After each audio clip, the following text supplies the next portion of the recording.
Bonjour, c'est Dr Léonard Ngalamoulou Kadima dit Ngalaka.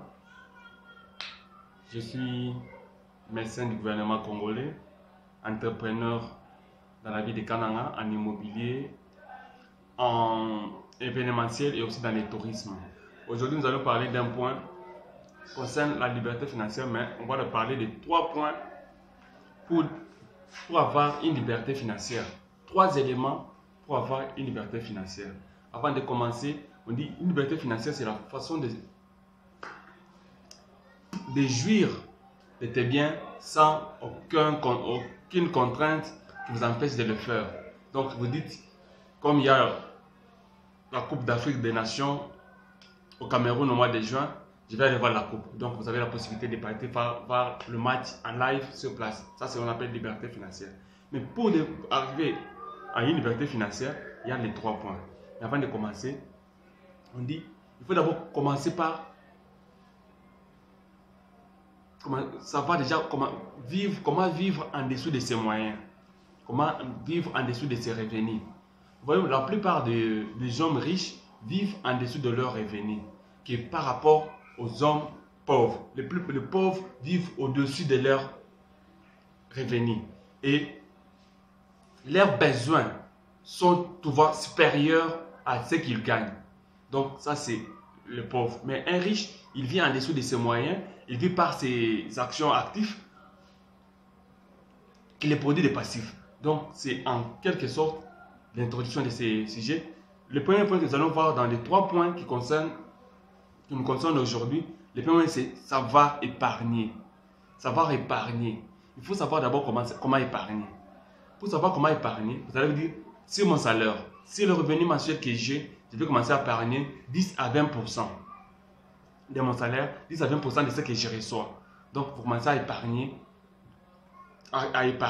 Donc, ça va vous inciter à épargner pour investir. Donc, vous commencez à épargner étape par étape. Si vous n'avez pas la possibilité de... Parce qu'il y a des mois quand vous avez l'argent, vous manquez quoi faire. Donc, vous avez besoin d'épargner, ça ne vous arrive pas. Vous allez dans votre banque qui vous paye, vous dites, vous ouvrez un deuxième compte bancaire. Vous dites, vous signez avec les documents, vous leur dites, si mon salaire, le 10%, ou bien vous coupez les 10%, vous les mettez dans mon compte, dans l'autre compte, comme ça vous récupérez l'autre pourcent pour vos besoins. Il faut d'abord savoir épargner. Le deuxième point que nous allons voir, c'est investir. L'investissement, c'est comme si vous semez quelque chose. Vous prenez votre argent, vous l'investissez dans un domaine, dans un business, dans l'agriculture. Donc, tout ce que vous allez investir, vous dites, je suis en train d'investir, donc vous allez semer l'argent, vous allez semer votre investissement avec votre argent. C'est ça l'investir. Mais il faut savoir aussi quand investir, comment investir et dans quoi investir et quelle période il faut investir. Donc, c'est ça aussi il faut savoir. Et les bons moments d'investir. Ça, c'est le deuxième point. Il faut savoir comment investir. Vous allez investir dans quel domaine, donc, c'est votre argent que vous-même, vous allez s'aimer. Donc, l'argent que vous avez déjà épargné pour un objectif, vous le prenez, vous l'investissez dans votre business. Donc, c'est ça les 2 points. Il n'y a pas d'avoir épargné, ça va investir. Quand vous investissez, donc vous avez semé. Quand vous avez semé, il faut récolter. La récolter, c'est le 3e point que nous allons voir, c'est arroser son investissement. Il faut arroser son investissement. Il faut entretenir son investissement. Il faut accompagner son investissement. Donc, vous avez investi, il faut l'accompagner pour que ça vous donne de bons produits. C'est comme vous semez aujourd'hui le maïs. Demain, le maïs germe. Il faut s'atteler pour qu'il ait une bonne évolution. C'est comme ça aussi avec le business. Donc, vous épargnez, vous investissez et puis vous arrosez pour que ça puisse émerger.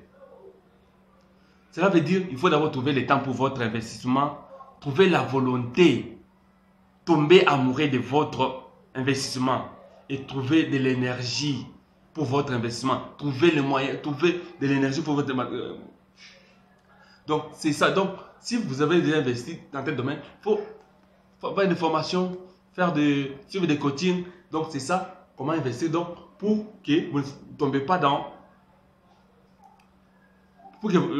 dans la faillite. Donc, il faut savoir arroser pour que vous restiez au même niveau ou bien vous allez au niveau supérieur. Aimez notre chaîne, Ngalaka. Léonard Ngalaka. Je suis le gérant de Ngalaka House Sarel, qui s'occupe de l'immobilier, de l'événementiel, du tourisme dans la ville de Kananga. Et vous disons merci. Abonnez-vous sur notre chaîne et partagez la vidéo. Merci beaucoup.